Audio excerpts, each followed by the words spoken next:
Uncle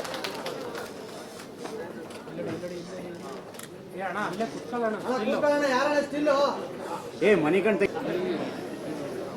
ಸೋಮಣ್ಣವರು ಕಳೆದ 18 ವರ್ಷಗಳಿಂದ ಈ ಪ್ರಶಸ್ತಿಯನ್ನು ಕೊಡೋಕ್ಕೆ ಬರ್ತಾಳೆ ಇದ್ದಾರೆ. ಒಂದು ವರ್ಷ ಮಾತ್ರ ಬಂದಿರಲಿಲ್ಲ, ಉಳಿದಂಥ ಎಲ್ಲ ಸಮಾರಂಭಗಳಲ್ಲೂ ಬಂದು ನಮ್ಮ ಆಶೀರ್ವದಿಸ್ತಾರೆ ಅಂತ ತುಂಬ ಓದ್ಕೊಂತಕ್ಕಂಥ ವ್ಯಕ್ತಿಗಳು. ಅವರಿಗೆ ಹೃತ್ಪೂರ್ವಕವಾದ ಸ್ವಾಗತವನ್ನು ಬಯಸ್ತೇನೆ.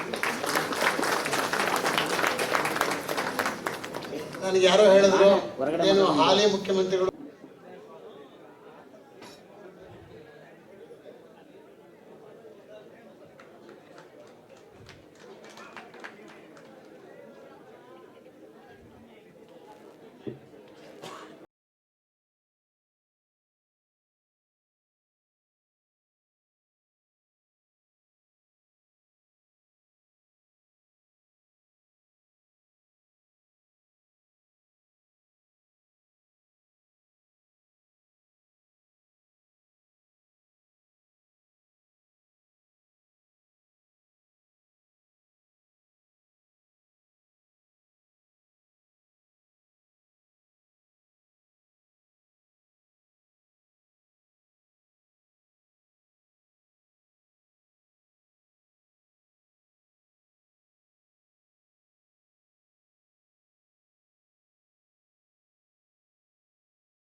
ತಲುಪೋದಕ್ಕೆ ಅನುವು ಮಾಡಿಕೊಡ್ಬೇಕು ಅಂತ ಕೇಳ್ಕೊಳ್ತೇನೆ. ನಿಮ್ಮೆಲ್ಲರ ಅಮೃತ ಹಸ್ತದಿಂದ ಪುಸ್ತಕ ಬಿಡುಗಡೆ ಕಾರ್ಯಕ್ರಮ, ಎಲ್ಲರ ಚಪ್ಪಾಳೆಯ ಮಂತ್ರಾಕ್ಷತೆ ಈ ಪುಸ್ತಕ ಬಿಡುಗಡೆಗೆ, ಈ ಅಕ್ಷರದ ಹಬ್ಬಕ್ಕೆ ಸಾಕ್ಷಿಯಾಗಲಿ.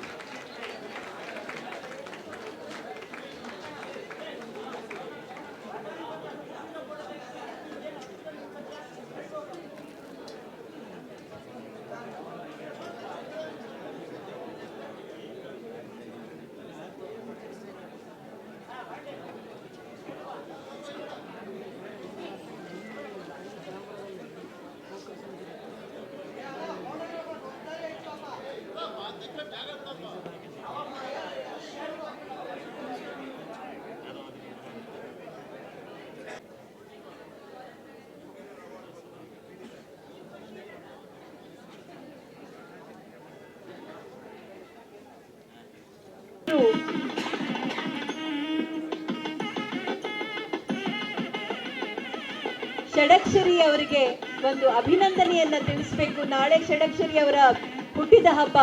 ಒಂದು ದಿನ ಮುಂಚಿತವಾಗಿ ಅವರಿಗೆ ನಾನು ಅಭಿನಂದನೆಯನ್ನ ತಿಳಿಸಬೇಕು ಅಂತ ಸಂಭ್ರಮಕ್ಕಾಗಿ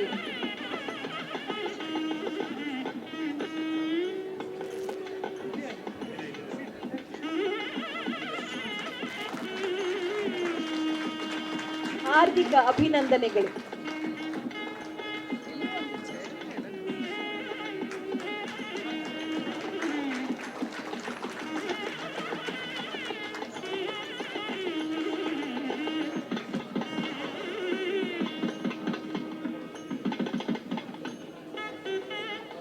ಪ್ರೀ ಬರ್ತ್ಡೇ ಲಾಂಚ್ ಮಾಡ್ತಾ ಇದ್ದಾರೆ ಸರ್ ಅವರು. ಈಗ ಕ್ಷಣ ಹೊತ್ತು ಅಣಿಮುತ್ತು ಭಾಗ 12ರ ಬಗ್ಗೆ ನಿಕಟಪೂರ್ವ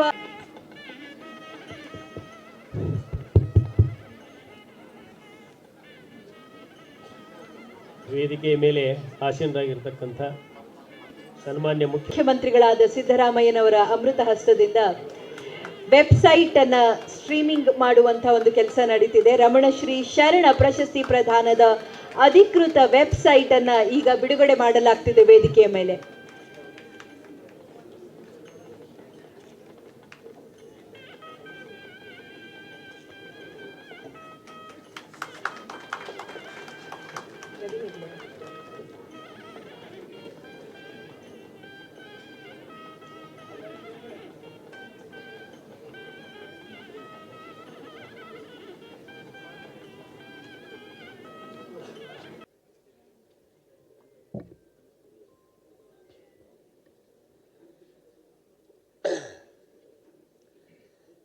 ಈ ಸಮಾರಂಭದ ಅಧ್ಯಕ್ಷತೆ ವಹಿಸಿರ್ತಕ್ಕಂಥ ಮಾಜಿ ಮುಖ್ಯಮಂತ್ರಿಗಳು, ಸ್ನೇಹಿತರು ಆದಂಥ ಬಸವರಾಜ ಬೊಮ್ಮಾಯಿ ಅವರ, ಮಾಜಿ ಸಚಿವರಾದಂಥ ವಿ ಸೋಮಣ್ಣ ಅವರ,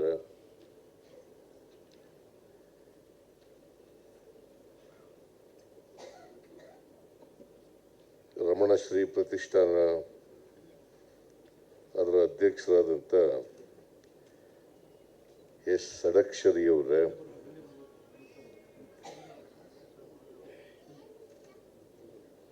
ವಿಶ್ವವಾಣಿ ಪತ್ರಿಕೆಯ ಎಡಿಟರ್ ಅವರಾದಂಥ ಶ್ರೀ ವಿಶ್ವೇಶ್ವರ ಭಟ್ ಅವರೇ, ಕನ್ನಡಪ್ರಭ ಪತ್ರಿಕೆಯ ಸಂಪಾದಕರಾದಂಥ ರವಿ ಹೆಗ್ಡೆ ಅವರೇ, ಮನು ಬಾಳಿಗರ್ ಅವರೇ, ಶ್ರೀನಿವಾಸ್ ಅವರೇ, ಮಾಜಿ MLC ಸೋಮಶೇಖರ್ ಅವರೇ, ಗೋರು ಚನ್ನಬಸಪ್ಪನವರೇ ಹಾಗೂ ವಿಜಯಲಕ್ಷ್ಮಿ ಬಾಳೆಕುಂದ್ರಿ ಅವರೇ, ಇಲ್ಲಿ ಆಗಮಿಸಿರ್ತಕ್ಕಂಥ ಎಲ್ಲ ಸೋದರ ಸೋದರಿಯರೇ, ಮಾಧ್ಯಮದ ಗೆಳೆಯರೇ, ಸಂತೋಷದಿಂದ ಈ ರಮಣಶ್ರೀ ಶರಣ ಪ್ರಶಸ್ತಿ ಪ್ರದಾನ ಸಮಾರಂಭದಲ್ಲಿ ಭಾಗವಹಿಸಿದ್ದೇನೆ.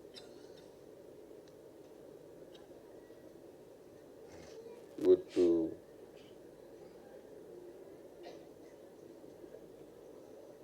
ರಮಣಶ್ರೀ ಪ್ರಶಸ್ತಿ ಪ್ರತಿಷ್ಠಾನ ಮತ್ತು ಅಖಿಲ ಭಾರತ ಶರಣ ಸಾಹಿತ್ಯ ಪರಿಷತ್ತು ಇವೆರಡೂ ಒಟ್ಟಿಗೆ ಸೇರಿ ಪ್ರಶಸ್ತಿಗಳನ್ನು ಪ್ರದಾನ ಮಾಡಿದ್ದಾರೆ. ಆ ಎಲ್ಲ ಪ್ರಶಸ್ತಿ ಪುರಸ್ಕೃತರಿಗೆ ಅಭಿನಂದನೆಗಳನ್ನು ಹೇಳಲಿಕ್ಕೆ ಬಯಸ್ತಾ ಇದ್ದೆ. ಇದೇ ಸಂದರ್ಭದಲ್ಲಿ ಷಡಕ್ಷರಿಯವರ ಭಾಗ 12 ಮತ್ತು 13 ಆ ಪುಸ್ತಕಗಳನ್ನು ಕೂಡ ಬಿಡುಗಡೆ ಮಾಡ್ತಕ್ಕಂಥ ಕೆಲಸ ನಡೆದಿದೆ. ಅವ್ರಿಗೂ ಕೂಡ ಷಡಕ್ಷರಿಯವರಿಗೂ ಕೂಡ ಅಭಿನಂದನೆಗಳನ್ನು ಈ ಸಂದರ್ಭದಲ್ಲಿ ಹೇಳಲಿಕ್ಕೆ ಬಯಸ್ತಾ ಇದ್ದೇನೆ. ಜೊತೆಗೆ ಷಡಕ್ಷರಿ ಅವ್ರದ್ದು ಜನ್ಮದಿನ ನಾಳೆ ಅಂತೆ. ಜನ್ಮದಿನ ಬಹುಶಃ ಈ ಪ್ರಶಸ್ತಿ ಪ್ರದಾನ ಮಾಡ್ತಾ ಇರ್ತಕ್ಕಂಥದ್ದು ಅವರ ಜನ್ಮದಿನದಂದೇ ಮಾಡ್ತಾ ಇದ್ರು. ಆದರೆ ನಾನು ನಾಳೆ ಮೈಸೂರಿಗೆ ಹೋಗ್ಬೇಕಾಗಿರೋದ್ರಿಂದ ಅವರು ಈ ಕಾರ್ಯಕ್ರಮಕ್ಕೆ ಬರಲೇಬೇಕು ಅಂತೇಳಿ ಒತ್ತಾಯ ಮಾಡೋದ್ರಿಂದ ಒಂದಿನ ಫ್ರೀ ಫೋನ್ ಮಾಡ್ಕೊಬಿಟ್ಟಿದ್ದಾರೆ. ಸೊ ನಾಳೆ ಅವರಿಗೆ ಹುಟ್ಟುಹಬ್ಬ 74ನೇ ಹುಟ್ಟುಹಬ್ಬ ಆಚರಣೆ ಮಾಡ್ಕೊತಾ ಇದ್ದಾರೆ. ನಾಳೆ ಅವರಿಗೆ ಸರ್ಕಾರದ ಪರವಾಗಿ ಮತ್ತು ನಾಡಿನ ಜನತೆಯ ಪರವಾಗಿ ಹುಟ್ಟುಹಬ್ಬದ ಶುಭಾಶಯಗಳನ್ನು ಕೋರುತ್ತೇನೆ.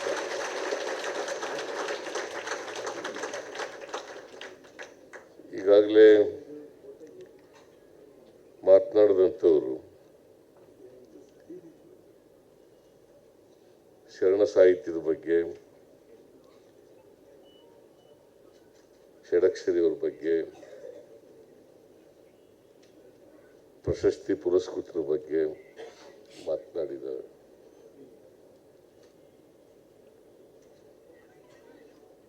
ಬಹುತೇಕವಾಗಿ ಇಲ್ಲಿ ಮಾತನಾಡಿದಂಥವರೆಲ್ಲರೂ ಕೂಡ ಸಾಹಿತಿಗಳು ಅಥವಾ ಸಾಹಿತ್ಯಕ್ಕೆ ಸಂಬಂಧ ಇರ್ತಕ್ಕಂಥದ್ದು. ನಾನು, ಬಸವರಾಜ ಬೊಮ್ಮಾಯಿ, ಸೋಮಣ್ಣ ನಾವ್ಯಾರು ಸಾಹಿತಿಗಳಲ್ಲ.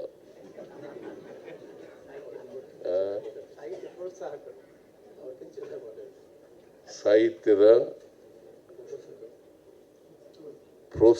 ಪ್ರೋತ್ಸಾಹ ಮಾಡ್ತಕ್ಕಂಥವ್ರು, ಸಾಹಿತ್ಯಕ್ಕೆ ಸಾಹಿತಿಗಳಿಗೆ ಪ್ರೋತ್ಸಾಹ ಮಾಡ್ತಕ್ಕಂಥವ್ರು. ಹಾಗಾಗಿ ಬರೆಯೋದು ಕೂಡ ಒಂದು ಪ್ರತಿಭೆ. ಅದು ಎಲ್ಲರೂ ಬರೆಯೋಕ್ಕಾಗಲ್ಲ. ಒಂದ್ಸಾರಿ ಜಯಂತ್ ಪಟೇಲ್ರು ಲಂಕೇಶ್ ಅವ್ರಿಗೆ ಒಂದು ಸಾರಿ ಹೇಳಿಕೆ ಕೊಟ್ಟಿದ್ರು. ಏನಪ್ಪ ಅಂತಂದ್ರೆ, ನಿನಗೆ ಬರೆಯೋದು ಬರ್ತದೆ, ನಂಗೆ ಭಾಷಣ ಮಾಡೋದು ಬರ್ತದೆ, ಹುಷಾರ್ ಅಂತ ಹೇಳಿದ್ರು. ಒಂದ್ಸಾರಿ ಜಯೇಶ್ ಪಟೇಲ್ರ ಬಗ್ಗೆ ಬರೆದ್ಬಿಟ್ಟಿದ್ರು. ಅದಕ್ಕೆ ಲಂಕೇಶ್ಗೆ ಎಚ್ಚರಿಕೆ ಕೊಟ್ಟಿದ್ರು. ಲಂಕೇಶ್, ನಿನಗೆ ಬರೆಯಕ್ಕೆ ಬರ್ತದೆ, ನನಗೆ ಭಾಷಣ ಮಾಡಕ್ಕೆ ಬರ್ತದೆ, ನಿನಗೇನು ಚೆನ್ನಾಗಿ ಹುಷಾರಾಗಿರ್ಬೇಕು ನೀನು. ನಾನು ನಿನ್ನ ಬಗ್ಗೆನೂ ಕೂಡ ಭಾಷಣ ಮಾಡಕ್ಕೆ ಬರ್ತದೆ, ನಿನ್ನ ಎಲ್ಲ ಅವಗುಣಗಳನ್ನು ಕೂಡ ಹೇಳಬಲ್ಲೆ ನಾನು ಅಂತ.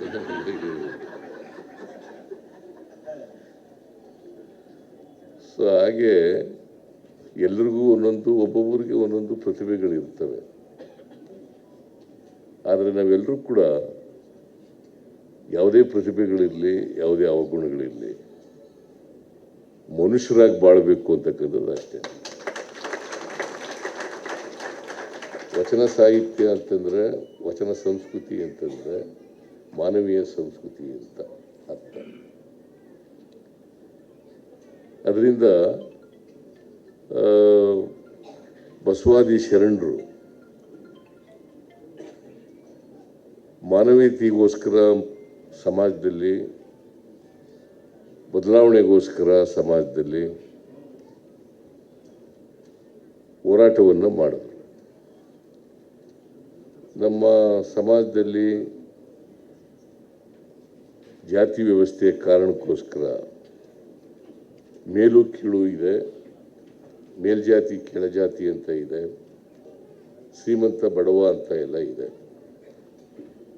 ಯಾಕೆ ನಿರ್ಣಯ ಈಗ ಈ ಥರ ನಿರ್ಮಾಣ ಆಯಿತು ಅಂತಂದರೆ, ಬಹುತೇಕ ಜನರು ಅಕ್ಷರ ಸಂಸ್ಕೃತಿಯಿಂದ ವಂಚಿತರಾಗಿದ್ದಾರೆ.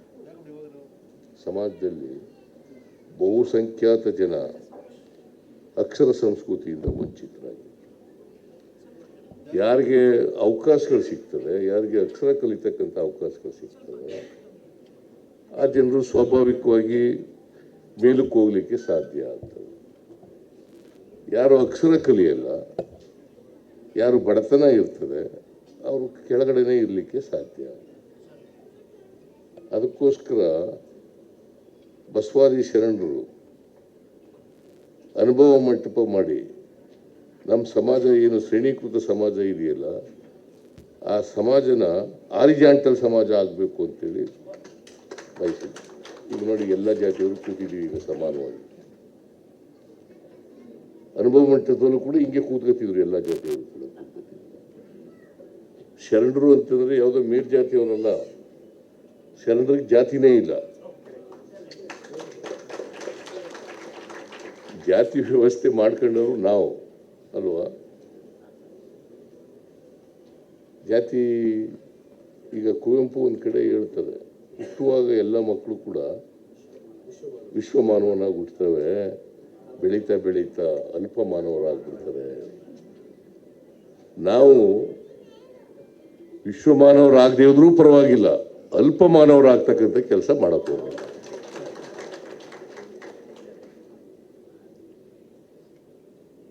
ನಾವು ಅಲ್ಪ ಮಾನವರಾಗ್ಬಿಟ್ರೆ ನಮ್ಮ ಬದುಕೇ ವ್ಯರ್ಥ ಆಗ್ಬಿಡ್ತವೆ.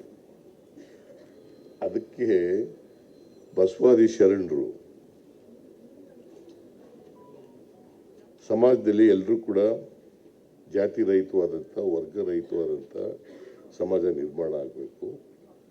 ಪರಸ್ಪರ ಪ್ರೀತಿ ವಿಶ್ವಾಸದಿಂದ ಇರ್ತಕ್ಕಂಥ ವ್ಯವಸ್ಥೆ ನಿರ್ಮಾಣ ಆಗಬೇಕು. ಈಗ ದ್ವೇಷಿಸೋದು, ಅಸೂಯೆ ಪಡೋದು, ವೈರತ್ವ ಮಾಡೋದು ಅದು ಮನುಷ್ಯತ್ವ ಅಲ್ವೇ ಅಲ್ಲ. ಮನುಷ್ಯನನ್ನು ಪ್ರೀತಿಸ್ತೀವಿ ನಾವು, ಬೇರೆ ಪ್ರಾಣಿಗಳನ್ನು ಪ್ರೀತಿಸ್ತೀವಿ, ಮನುಷ್ಯರನ್ನು ದ್ವೇಷಿಸ್ತೀವಿ. ನೋಡಿ ಎಂಥ ವಿಪರ್ಯಾಸ ಇದೆ.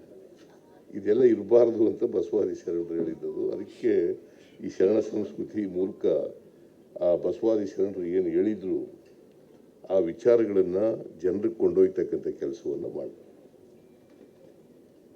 ಸೊ ಅದು ಮಾಡ್ತಕ್ಕಂಥ ಪ್ರಯತ್ನ ಶರಣ ಸಾಹಿತ್ಯ ಪರಿಷತ್ನವ್ರು ಮಾಡ್ತಾರೆ ಅಂತಕ್ಕಂಥ ಸಂಪೂರ್ಣ ನಂಬಿಕೆ ಇಟ್ಕೊಂಡಿದ್ದೀನಿ. ಮುಂದೆನೂ ಕೂಡ ಇದು ಮಾಡಬೇಕು.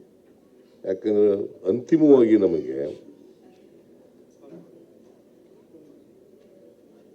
ಮನುಷ್ಯರ ಸಮಾಜ ನಿರ್ಮಾಣ ಆಗಬೇಕು ಅಂತಿಮವಾಗಿ.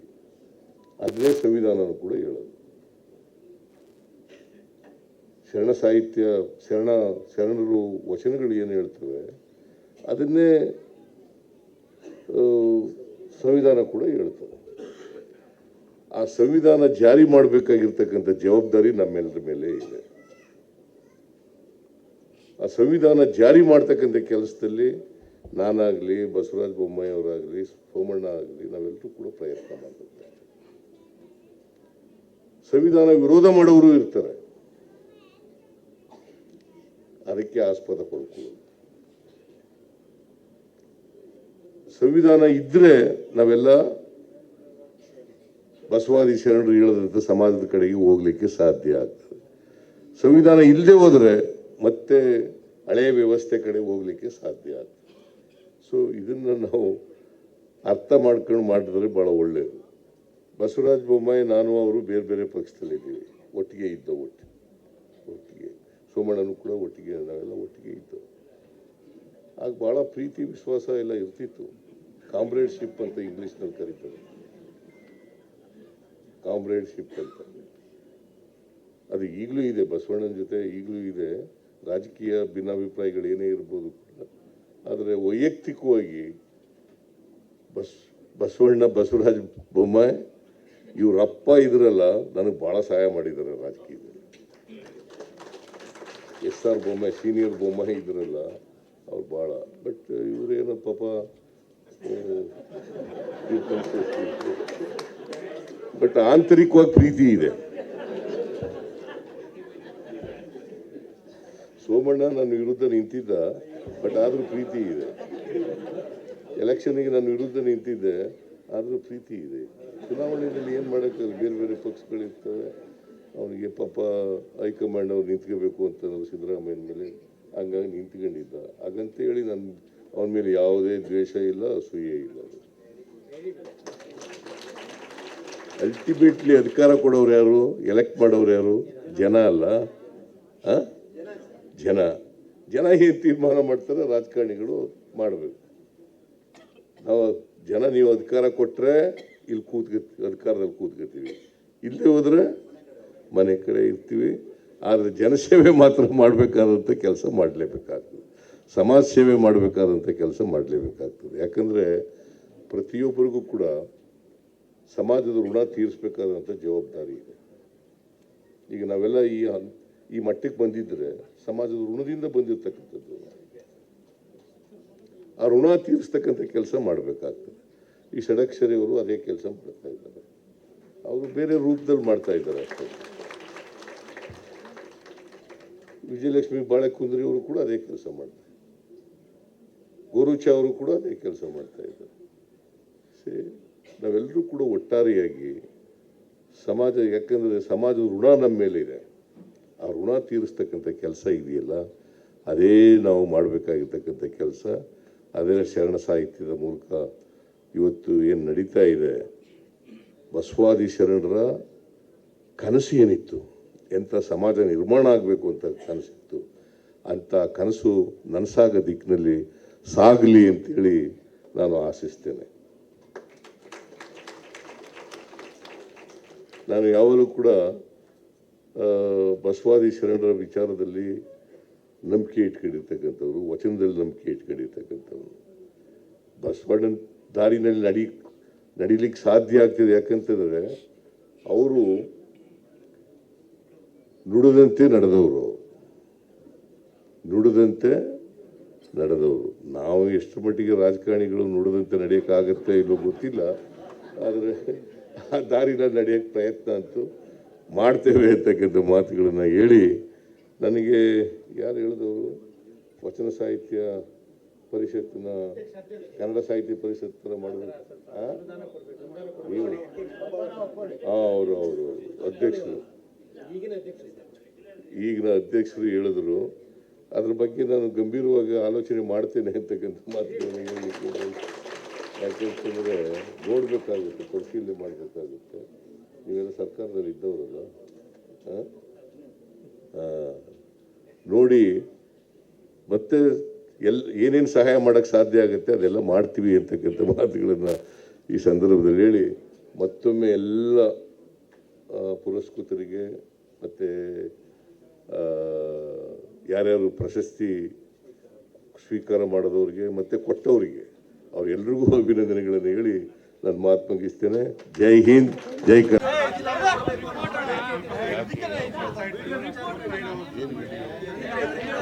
ಏನು ವಿಡಿಯೋ ಏನ್ರಿ, ಏನು ಮಾತಾಡಿದ್ದಾರೆ ಅದು ಇದೆಯಾ? ಹಂಗೆ ಅವ್ರು ಆರೋಪ ಮಾಡ್ತಾರ್ರಿ. ಅವ್ರು ಯಾಕಂತಂದ್ರೆ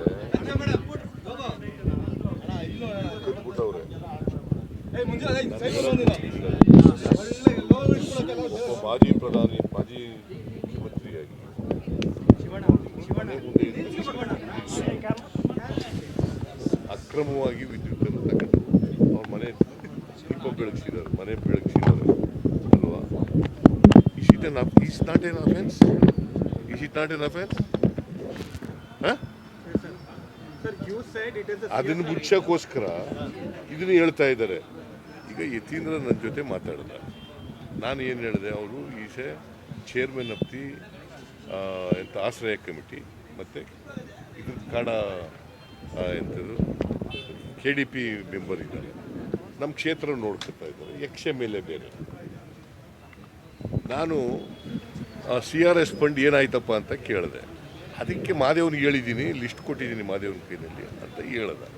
ಅದು ಲಿಸ್ಟ್ ಅದು ಟ್ರಾನ್ಸ್ಫರ್ಗೆ ಅದು ಲಿಸ್ಟ. ಇವ್ರಿಗೆ ಏನಾಗಿದೆ ಅಂತಂದರೆ ಇವ್ರ ಕಾಲದಲ್ಲಿ ಏನು ನಡೀತಿತ್ತು ಅದು ಬಿಟ್ಟು ಈಚೆಗೆ ಬರೋಕ್ಕಾಗದೇ ಇಲ್ಲ ಇವ್ರ ಕೈನಲ್ಲಿ. ಏನು ಟ್ರಾನ್ಸ್ಫರ್ ಅಂತ ಹೇಳಿದಾರ, ದುಡ್ಡಿನ ವಿಚಾರ ಮಾತಾಡಿದಾರ? ನೀವೇ ಹೇಳಿಯಪ್ಪ, ದುಡ್ಡಿನ ವಿಚಾರ ಮಾತಾಡಿದಾರ ಅಥವಾ ಟ್ರಾನ್ಸ್ಫರ್ ವಿಚಾರ ಮಾತಾಡಿದಾರ? ಏನೂ ಮಾತಾಡಿಲ್ಲ.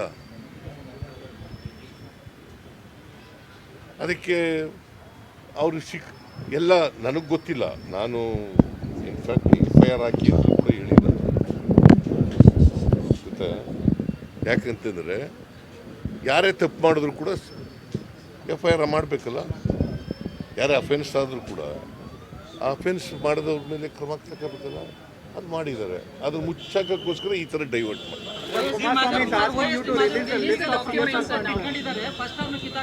ಈಗ ನೆನ್ನೆ ಕೊಟ್ಟಿದ್ದೀನ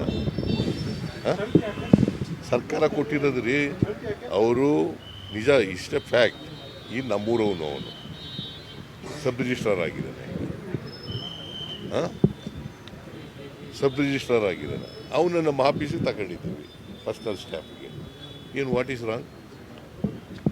ವಾಟ್ ಈಸ್ ರಾಂಗ್? ಹೌದು, ಮತ್ತೆ ಸುಳ್ಳು ಇನ್ನೇನು? ಮತ್ತೆ ಸುಳ್ಳು. ಈಗ ಈ ವಿಡಿಯೋ ನೋಡಿ, ನಾನು ನೋಡಿದೆ.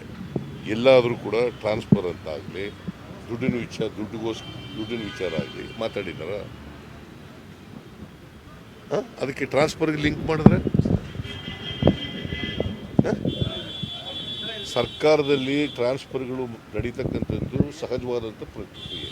ನಾನು ಅದಕ್ಕೆ ಹೇಳಿದೆ, ನನ್ನ ರಾಜಕೀಯ ಜೀವನದಲ್ಲಿ 84ರಲ್ಲಿ ಮಿನಿಸ್ಟರ್ ಅದೇ ನಾನು. ಇವತ್ತಿನವರಿಗೆ ಯಾವತ್ತಾರು ಒಂದು ಟ್ರಾನ್ಸ್ಫರ್ಗೆ ದುಡ್ಡು ತಗೊಂಡು ಮಾಡಿದ್ದೀನಿ ಅಂತಂದರೆ ರಾಜಕೀಯದಿಂದ ನಿವೃತ್ತಿ ಆಗುತ್ತೆ.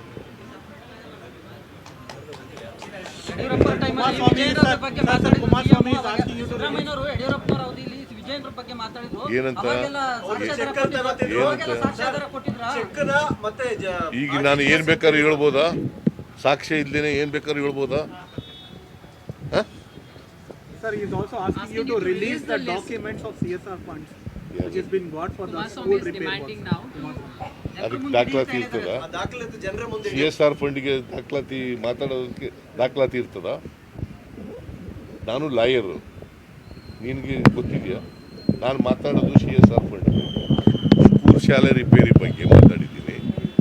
ಮಾತಾಡೋದು CSR ಫಂಡ್ ಬಂದಿರೋದು ಸ್ಕೂಲ್ ರಿಪೇರಿಗೆ, ಅದನ್ನು ಮಾತಾಡಿದ್ದೀನಿ. ಅದನ್ನು ಲಿಸ್ಟ್ ಕೊಟ್ಟಿದ್ದೀನಿ ಅಂತ ಹೇಳಿದ್ದಾರೆ. ಅದು ಬಿಟ್ಟರೆ ಅದಕ್ಕೆ ದಾಖಲಾತಿ ಎಂದು ಎಲ್ಲಿಂದ ಕೊಡೋದು? ಏನು ದಾಖಲಾತಿ ಹೆಂಗಪ್ಪ ಕೊಡೋದು ಅದಕ್ಕೆ? ಹೇಳು, ನೀವೇ ಹೇಳಿ. ಸುಮ್ಮನೆ ಏನೋ ಸುಳ್ಳು ಆರೋಪ ಮಾಡಬೇಕು, ಆರೋಪ ಮಾಡ್ತಾರೆ. ಈಗ ಅವ್ರು ಮಾಡಿದಂಥ ತಪ್ಪು ಮುಚ್ಕೊಳ್ಳಿಕ್ಕೆ ಇವೆಲ್ಲ ಮಾಡ್ತಾ ಇದ್ದಾರೆ.